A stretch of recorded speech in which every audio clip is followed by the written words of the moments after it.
Bismillahirrahmanirrahim. Assalamualaikum warahmatullahi wabarakatuh.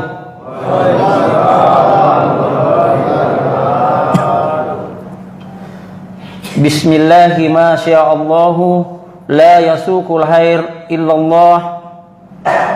Bismillahi ma sya'allahu la yasrifus su'a illallah.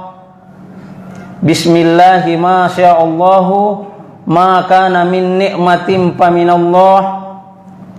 Bismillahi ma sya'allahu la haula wa la quwata illa billahil aliyyil azim. Bismillahilladzi la yadurru ma'asmihi shay'un fil ardh wa la fis sama'i wa huwas sami'ul alim. Bismillahi walhamdulillah wassalatu wassalamu ala asrafil anbiya'i wal mursalin Sayyidil mursalin Muhammad bin Abdillah la nabiyya ba'dah wa ala alihi wa ashabihi ajma'in. Rabbi israh li sadri wa yassir li amri wahlul 'uqdatam min lisani yafqahu qawli. Yang saya hormati dan saya muliakan pengurus dan jemaah Masjid Nurul Amri yang insyaallah sama-sama dimuliakan dan dirahmati oleh Allah Subhanahu wa taala. Yang saya hormati dan saya muliakan pula saudaraku members komunitas pejuang subuh Kabupaten Bulukumba yang setiap hari dari masjid ke masjid, dari satu masjid ke masjid lainnya di setiap subuh hari melaksanakan salat subuh yang tak lain dan tak bukan adalah untuk memotivasi saudara-saudara muslim kita untuk senantiasa memakmurkan masjid-masjid Allah. Dan bagaimana supaya salat subuh itu bisa seramai salat Jumat, walaupun dia mesti melewati gelapnya malam, dinginnya subuh, dan tidak sedikit terkadang berhadapan dengan hujan, namun tetap menuju masjid rumah-rumah Allah Subhanahu wa taala karena iman dan takwa. Dalam suatu hadis yang diriwayatkan oleh Imam Abu Daud dan Imam At-Tirmizi, Rasulullah sallallahu alaihi wasallam bersabda, "Bassirul masaina fid dulami ilal masajid bin nurit tami yaumal qiyamah." Berilah kabar gembira kepada orang-orang yang berjalan dalam gelapnya malam menuju masjid-masjid Allah untuk melaksanakan kewajibannya, bahwa di hari kemudian nanti, di hari kiamat nanti, dia akan diberikan cahaya yang subhanahu wa ta'ala. Dan mudah-mudahan kita semua ini termasuk orang-orang yang diberikan cahaya yang sempurna di hari kiamat. Bersyukur kepada Allah Subhanahu wa ta'ala dengan mengucapkan alhamdulillahi rabbil alamin. Bersalawat kepada baginda Rasulullah Muhammad sallallahu alaihi wasallam dengan mengucapkan Allahumma salli ala Sayyidina Muhammad wa ala ali Sayyidina Muhammad. Seluruh yang hadir yang insya Allah sama-sama dimuliakan dan dirahmati oleh Allah Subhanahu wa ta'ala. Dan subuh hari ini insya Allah kita akan membahas sedikit tentang kisah seorang Nabi dan Rasul. Namun sebelum kita masuk ke pokok pembahasan, tentunya mesti saya ingatkan kembali dalam suatu hadis yang diriwayatkan oleh Imam Ahmad, yang disahihkan oleh Imam Albani, dari Abu Umamah bertanya kepada Rasulullah sallallahu alaihi wasallam, "Ya Rasulullah, berapakah jumlah nabi dan rasul?" Kemudian Rasulullah sallallahu alaihi wasallam bersabda bahwa jumlah nabi 124.000 dan jumlah rasul adalah 315. Namun mesti diingat bahwa tidak semua nabi adalah rasul, dan rasul sudah pasti dan sudah tentu adalah nabi. Dan tentunya kita bertanya lagi, apakah perbedaan antara nabi dan rasul? Beberapa perbedaan antara nabi dan rasul. Kalau nabi menerima wahyu untuk dirinya sendiri, sedangkan kalau rasul menerima wahyu untuk kaumnya, untuk umatnya. Kalau nabi menerima wahyu, berdakwah untuk orang yang sudah beriman. Sementara Rasul berdakwah, menyampaikan risalah kepada orang yang belum beriman, atau dalam arti lain orang kafir. Kalau Nabi menerima wahyu melalui mimpi, sedangkan Rasul menerima wahyu selain dari mimpi, langsung menerima wahyu dari malaikat. Itulah beberapa perbedaan, walaupun masih banyak perbedaan yang lainnya. Seluruh yang hadir yang insya Allah sama-sama dimuliakan dan dirahmati oleh Allah Subhanahu wa Ta'ala. Di dalam Al-Quran surah Maryam ayat 56 dan 57, Allah Subhanahu wa Ta'ala berfirman, A'udzubillahi minasyaitonirrajim, Bismillahirrahmanirrahim. Wazkur fil kitabi Idris, innahu kana siddiqan nabiyya wa rafa'nahu makanan aliyya. Yang artinya, dan ceritakanlah Muhammad tentang kisah Idris yang ada di dalam Al-Quran. Innahu kana siddiqan nabiyya, sesungguhnya Idris itu adalah seorang yang mencintai kebenaran, pencinta kebenaran, dan dia adalah seorang nabi.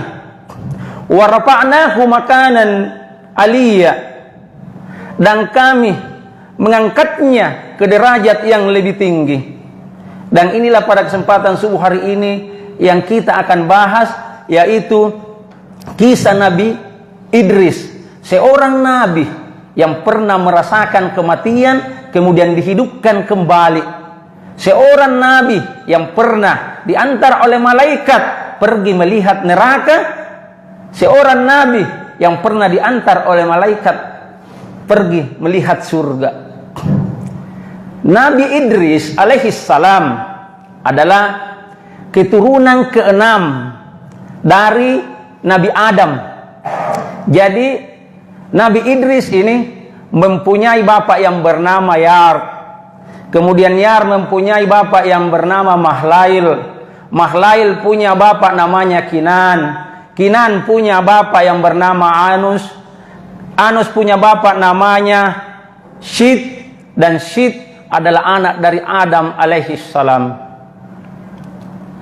Nabi Idris ini mempunyai nama sebenarnya adalah Hanuk atau Yahnuk.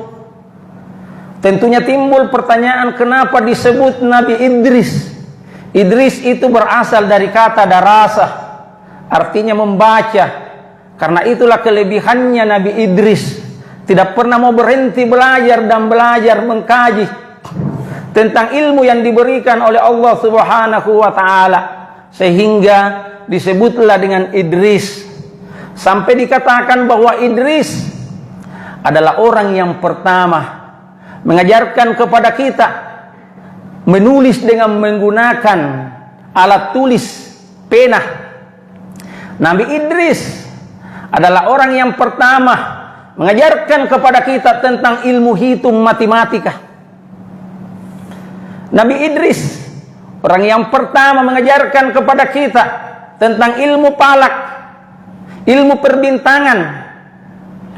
4 tahun, 10 tahun ke depan, bahkan 1000 tahun ke depan, dengan ilmu falak kita sudah bisa mengetahui kapankah jatuhnya Ramadan pada tahun tersebut.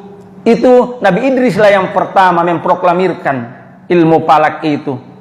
Nabi Idris lah yang pertama menjahit pakaian. Pada saat itu orang-orang yang masih menggunakan kulit binatang sebagai pakaian, tapi Nabi Idris alaihissalam pertama menjahit baju, dan di setiap lubang jarum yang digunakan Nabi Idris menusuk kain yang dijahitnya, mereka bertasbih, dia bertasbih subhanallah. Dan Nabi Idris ini adalah nabi yang pertama berjihad di jalan Allah, membela agama Allah melawan kaum Kabil. Seluruh yang hadir yang insya Allah sama-sama dimuliakan dan dirahmati oleh Allah Subhanahu wa Ta'ala, jika berbicara tentang ibadah ibadah Nabi Idris tidak diragukan lagi. Karena ibadahnya Nabi Idris setiap hari dilaporkan, di saat dilaporkan naik ke langit kepada Allah Subhanahu wa taala, maka ibadahnya Nabi Idris sama dengan seluruh penduduk dunia, seluruh kaum pada saat itu. Luar biasanya ibadahnya Nabi Idris alaihi salam. Jika ditimbang sendiri di sini Nabi Idris, seluruh penduduk bumi pada saat itu sama dengan amalan ibadah yang dilakukan Nabi Idris pada hari itu. Sampai para malaikat takjub dan terkagum dengan ibadah Nabi Idris alaihi salam. Karena kekaguman para malaikat, maka malaikat Israel, malaikat pencabut nyawa atau disebut malaikat maut, memohon izin kepada Allah Subhanahu wa taala untuk berjumpa, bersiarah kepada Nabi Idris alaihi salam. Sehingga malaikat maut, malaikat Israel diizinkan oleh Allah Subhanahu wa taala untuk menemui Nabi Idris alaihi salam. Maka Nabi Israel pun menemui Nabi Idris dengan merubah wujud, yaitu wujud seperti manusia. Datanglah menemui Nabi Idris dengan membawa buah-buahan untuk Nabi Idris.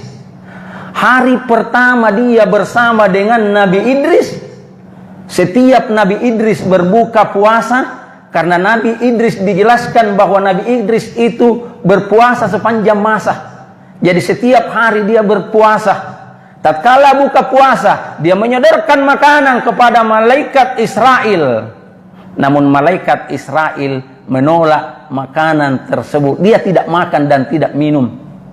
Hari kedua pun demikian, tetap disodorkan makanan dan minum kepada malaikat Israel, tapi tetap dia tidak makan dan minum. Hari ketiga pun demikian. Bahkan pada hari keempat dia menyodorkan makanan dan minuman kepada malaikat Israel. Malaikat Israel pun tetap tidak makan dan minum, karena memang malaikat tidak makan dan tidak minum. Tentunya akan timbul pertanyaan dalam diri Nabi Idris, wah, ini pasti bukan manusia. Saya sodorkan makanan, tidak pernah dia mau makan dan minum. Sehingga dia bertanya, siapakah engkau sebenarnya? 4 hari bersama dengan saya, namun setiap engkau kusodorkan makanan, engkau tidak pernah memakan dan meminumnya. Maka apa kata malaikat Israel? Aku ini adalah malaikat Israel. Kemudian berkata Nabi Idris, engkau yang mencabut nyawa, malaikat pencabut nyawa.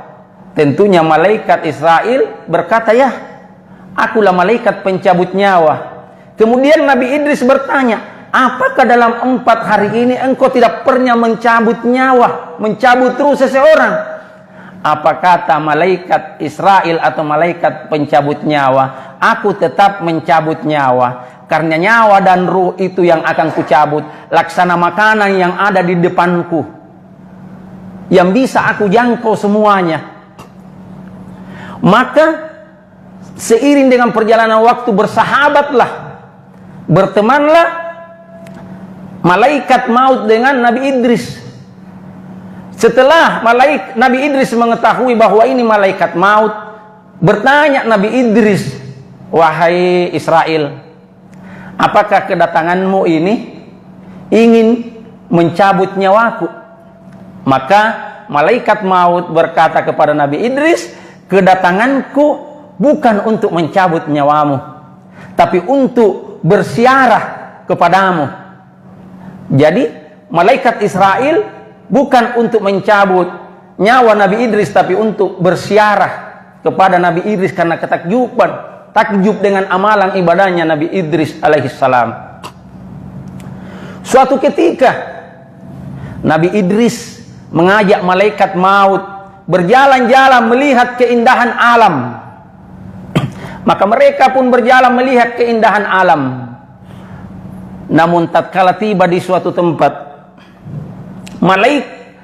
Nabi Idris berkata kepada sahabatnya, malaikat maut, wahai malaikat maut, saya mau engkau mencabut nyawaku, kemudian engkau bermohon kepada Allah Subhanahu wa ta'ala, setelah engkau cabut nyawaku, engkau menghidupkanku kembali. Kemudian apa kata malaikat maut? Wahai Idris, tidaklah aku mencabut nyawa seseorang kecuali seizin dengan Allah Subhanahu wa ta'ala.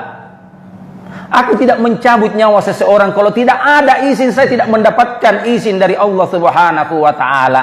Karena setiap makhluk sudah ditentukan ajal dan kematiannya yang tidak bisa dimajukan dan tidak bisa diundurkan. Maka Allah pun menurunkan wahyu kepada malaikat pencabut nyawa, malaikat Israel, untuk mencabut ruh, mencabut nyawa Nabi Idris alaihissalam. Maka dicabutlah nyawanya Nabi Idris oleh malaikat maut. Setelah Nabi Idris meninggal, sedih, menangis malaikat maut melihat sahabatnya meninggal. Dan setelah itu Allah pun menghidupkan kembali Nabi Idris alaihissalam. Kemudian bertanya malaikat maut kepada Nabi Idris, wahai Idris, bagaimana, apa yang engkau rasakan tatkala aku mencabut rohmu? Maka apa kata Idris? Wahai malaikat maut, kita sebenarnya ini bersahabat, berteman. Tapi mengapa engkau mencabut rohku sekeras itu, sesakit itu, sedahsyat itu engkau mencabut rohku? Seperti binatang hidup yang dikuliti sampai 1000 kali lipat rasa sakitnya.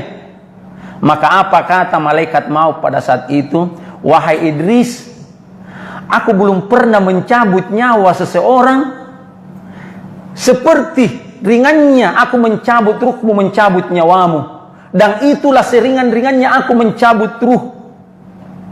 Maka setelah itu berjalan waktu,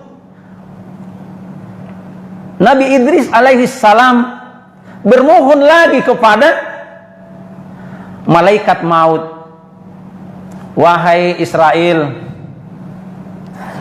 bawalah aku pergi melihat neraka. Kemudian berkata malaikat Israel kepada Nabi Idris, kenapa engkau mau datang melihat neraka? Padahal engkau belum mengapa engkau mau melihat neraka? Apa kata Idris? Saya hendak melihat neraka supaya setelah saya melihat neraka, amalan ibadah saya semakin saya tingkatkan, iman saya semakin saya tingkatkan. Maka kembali malaikat mau berkata kepada Idris, wahai Idris, saya tidak bisa membawamu melihat neraka tanpa seizin dari Allah Subhanahu wa ta'ala. Maka kembali turun wahyu kepada malaikat Israel untuk membawa Nabi Idris melihat neraka. Jadi setelah dicabut ruhnya, dimatikan, dihidupkan kembali, permintaan keduanya adalah pergi melihat neraka. Maka setelah menerima wahyu dari Allah Subhanahu wa ta'ala, maka dibawalah Nabi Idris pergi melihat neraka. Maka tatkala tiba di neraka dan meminta kepada malaikat penjaga neraka, kemudian Nabi Idris pun melihat neraka. Nabi Idris dalam riwayat dijelaskan langsung pingsan melihat neraka. Bagaimana Nabi Idris melihat kobaran api di neraka, melihat belenggu-belenggu, melihat pohon-pohon berduri, melihat jurang-jurang api yang ada di neraka. Nabi Idris pun pingsan melihat semua itu. Bagaimana ular-ular itu memangsa orang-orang yang semasa hidupnya di dunia senang bermaksiat, senang berbuat dosa, bagaimana kalajengking memangsa orang-orang yang semasa hidupnya senang bermaksiat. Maka setelah itu malaikat Israel dan Nabi Idris pun meninggalkan neraka. Tapi setelah dia melihat neraka, Nabi Idris meminta lagi kepada malaikat Israel, "Wahai malaikat Israel, engkau telah mencabut ruhku, mematikanku, kemudian aku dihidupkan kembali. Engkau telah mengantarku melihat neraka, maka permintaanku lagi, antarlah aku pergi melihat surga." Kembali malaikat Israel berkata, "Aku tidak punya hak dan kewenangan mengantarmu melihat surga kecuali atas izin Allah Subhanahu wa ta'ala." Dan turun lagi wahyu kepada malaikat Israel agar Nabi Idris dibawa pergi melihat surga.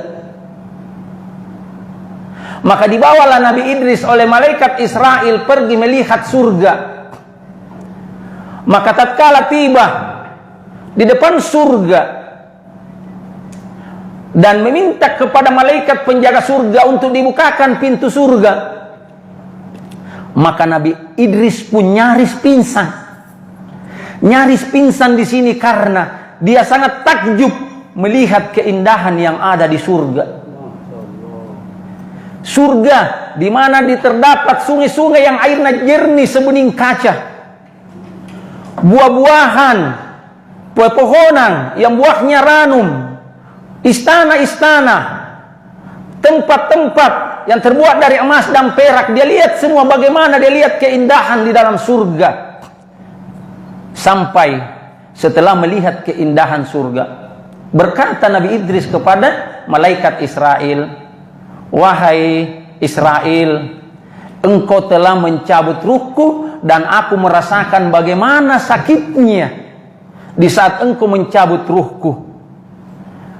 Engkau telah mengantarku melihat neraka dan bagaimana takutnya aku melihat bagaimana sebenarnya neraka. Olehnya itu, izinkanlah aku masuk ke dalam surga untuk meminum airnya supaya hilang rasa sakitku dan hilang rasa takutku." Maka diizinkanlah masuk Nabi Idris alaihissalam masuk ke dalam surga dan meminum air di dalam surga. Dan tatkala setelah melihat surga, Nabi Idris pun keluar. Tapi sebelum Nabi Idris keluar, dia sengaja dia simpan sendalnya di bawah salah satu pohon di surga. Kemudian dia keluar menemui malaikat Israel. Setelah berjumpa dengan malaikat Israel dan hendak meninggalkan surga, Nabi Idris berkata kepada malaikat Israel, "Wahai Israel, aku lupa sendalku di dalam di surga." Kemudian Israel pun mempersilahkan Nabi Idris untuk kembali mengambil sendalnya di dalam surga. Namun tatkala Nabi Israel sudah tiba, tatkala Nabi Idris tiba di dalam surga, dia tidak mau keluar lagi. Nabi Idris tidak mau keluar lagi dalam surga, sehingga berteriaklah malaikat Israel, "Idris, keluarlah! Idris, keluarlah!" Maka Idris pun berkata kepada malaikat maut, "Saya tidak mau keluar lagi. Bukankah Allah Subhanahu wa ta'ala telah berfirman di dalam Al-Quran, kullu nafsin sa'iqatul maut." Semua yang bernyawa, semua yang hidup pasti merasakan kematian. Maka kata Nabi Idris, "Bukankah aku sudah merasakan yang namanya kematian?" Iya. Kemudian apa kata Idris lagi? "Bukankah Allah Subhanahu wa ta'ala telah berfirman di surah Maryam ayat 71 yang artinya, tidak seorang pun di antara kamu, tidak seorang pun di antara kalian yang tidak mendatanginya." Yang dimaksud tidak mendatanginya adalah neraka, karena itu adalah ketetapan dari Allah Subhanahu wa ta'ala. Dan kembali Nabi Idris berkata kepada malaikat Israel, bukankah aku sudah datang melihat neraka? Aku sudah datang dari neraka. Aku sudah melihat langsung neraka. Kemudian berkata lagi Nabi Idris kepada malaikat Israel, sebagaimana firman Allah di dalam Al-Quran surah Al-Hijr ayat 48, yang artinya mereka tidak merasa lelah di dalamnya dan mereka tidak dikeluarkan lagi darinya. Maka Nabi Idris tidak mau lagi keluar dari surga. Maka terjadilah pada saat itu sengketa antara Nabi Idris dengan malaikat maut. Maka Allah pun mengutus seorang malaikat menjadi penengah dalam permasalahan ini. Kemudian apa kata Allah Subhanahu wa ta'ala? Biarkanlah dia Idris tetap di surga, karena pada zaman azali ini sebelum penciptaan manusia, kata Allah, aku telah menetapkan bahwa Idris tempatnya di surga. Seluruh yang hadir yang insya Allah sama-sama dimuliakan dan dirahmati oleh Allah Subhanahu wa ta'ala. Kesimpulan pada tausiah kita pada subuh hari ini, bahwa menurut sebagian besar ahli tafsir mengatakan bahwa Nabi Idris tidak mati. Sebagian mengatakan di dalam tafsir Ibnu Katsir, di sana dijelaskan bahwa arti dari ayat yang saya bacakan tadi, wa rafa'nahu makanan aliyya, bahwa dan kami mengangkatnya ke derajat yang tinggi, mengangkat derajatnya ke yang tinggi, yaitu diangkat naik ke langit keempat, sampai pada saat Rasulullah Shallallahu Alaihi Wasallam melaksanakan Isra Mi'raj, Rasulullah Shallallahu Alaihi Wasallam berjumpa dengan Nabi Idris di langit keempat. Ada yang mengatakan bahwa diangkat derajatnya ke yang lebih tinggi, ke yang tinggi, dia diangkat derajatnya naik ke langit ke-6.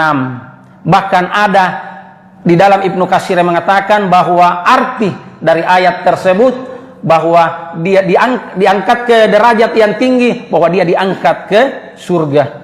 Saya rasa cukup sekian dan demikian. Kalau ada benarnya yang saya sampaikan, itu datangnya dari Allah Subhanahu wa ta'ala, dan jika ada salahnya, itu datangnya dari saya pribadi. Mohon maaf atas segala kekurangan. Cukup sekian dan demikian. Wallahul muwaffiq ila aqwamit thariq. Assalamualaikum warahmatullahi wabarakatuh.